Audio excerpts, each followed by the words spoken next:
Vous étiez morts par vos offenses et par vos péchés, dans lesquels vous marchiez autrefois, selon le train de ce monde, selon le prince de la puissance de l'air, de l'esprit qui agit maintenant dans les fils de la rébellion.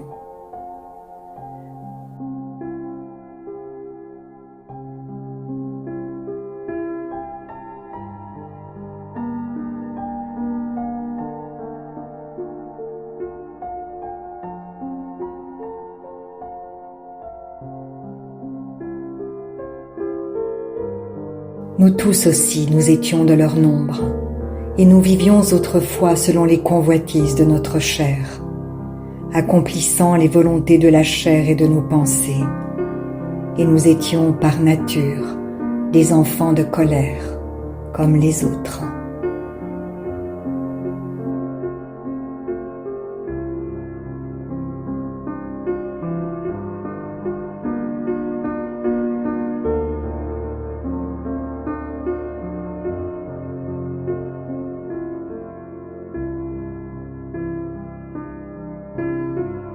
Mais Dieu, qui est riche en miséricorde, à cause du grand amour dont il nous a aimés, nous qui étions morts par nos offenses, nous a rendus à la vie avec Christ.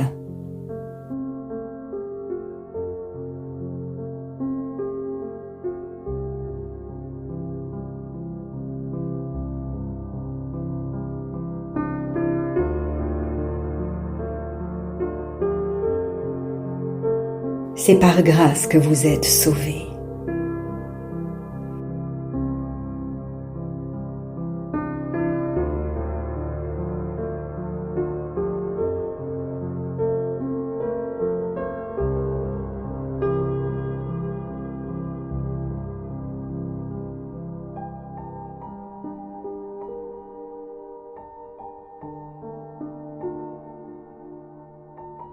Il nous a ressuscités ensemble et nous a fait asseoir ensemble dans les lieux célestes en Jésus-Christ, afin de montrer dans les siècles à venir l'infinie richesse de sa grâce par sa bonté envers nous en Jésus-Christ.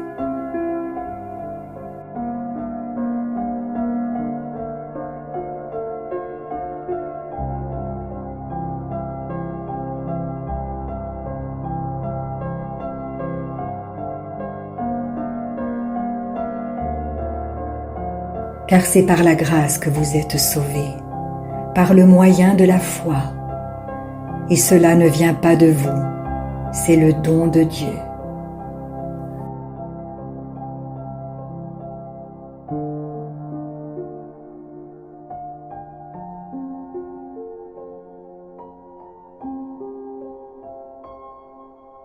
C'est par grâce que vous êtes sauvés.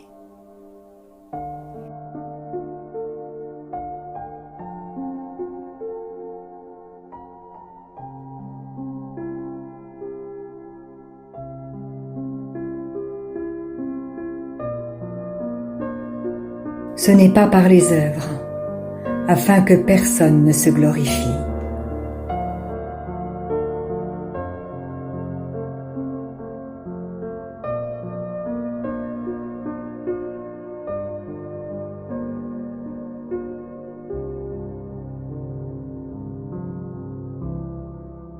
Car nous sommes son ouvrage, ayant été créés en Jésus-Christ pour de bonnes œuvres, que Dieu a préparées d'avance, afin que nous les pratiquions.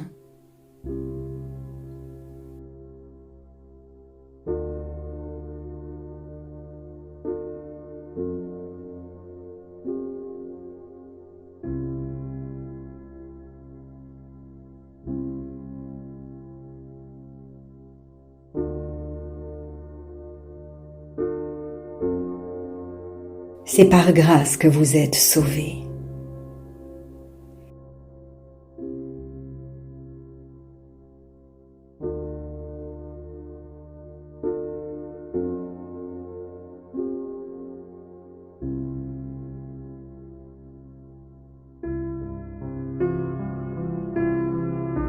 C'est pourquoi vous, autrefois païens dans la chair, appelé incirconcis par ceux qu'on appelle circoncis et qui le sont en la chair par la main de l'homme, souvenez-vous que vous étiez en ce temps-là sans Christ, privés du droit de cité en Israël, étrangers aux alliances de la promesse, sans espérance et sans Dieu dans le monde.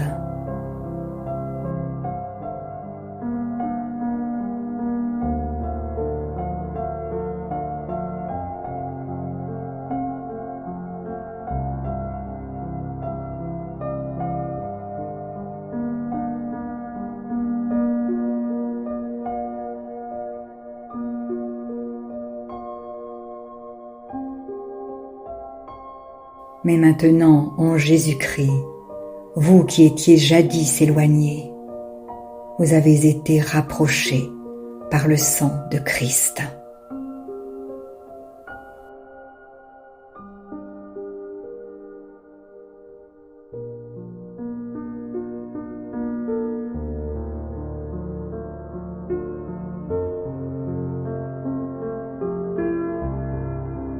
Car il est notre paix, lui qui des deux n'en a fait qu'un, et qui a renversé le mur de séparation.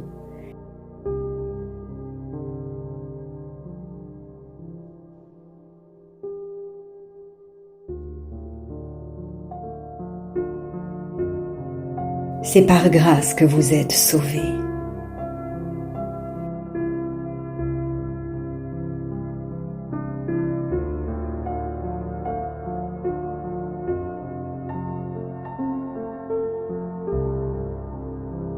L'inimitié, ayant anéanti par sa chair la loi des ordonnances dans ses prescriptions, afin de créer en lui-même, avec les deux, un seul homme nouveau, en établissant la paix, et de les réconcilier l'un et l'autre en un seul corps, avec Dieu par la croix, en détruisant par elle l'inimitié.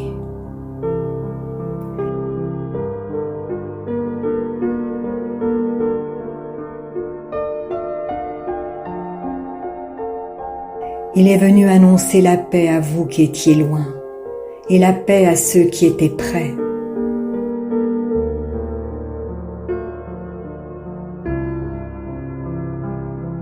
Car par lui nous avons les uns et les autres accès auprès du Père, dans un même esprit.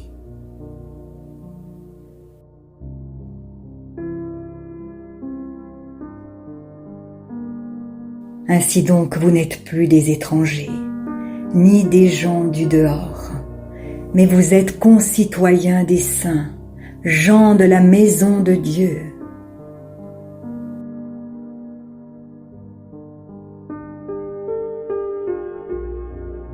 Vous avez été édifiés sur le fondement des apôtres et des prophètes, Jésus-Christ lui-même étant la pierre angulaire.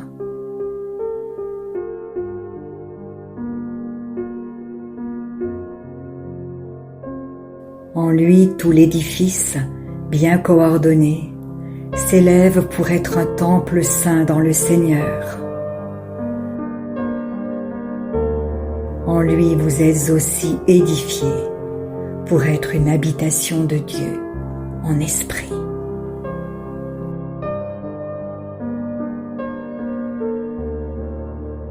C'est par grâce que vous êtes sauvés.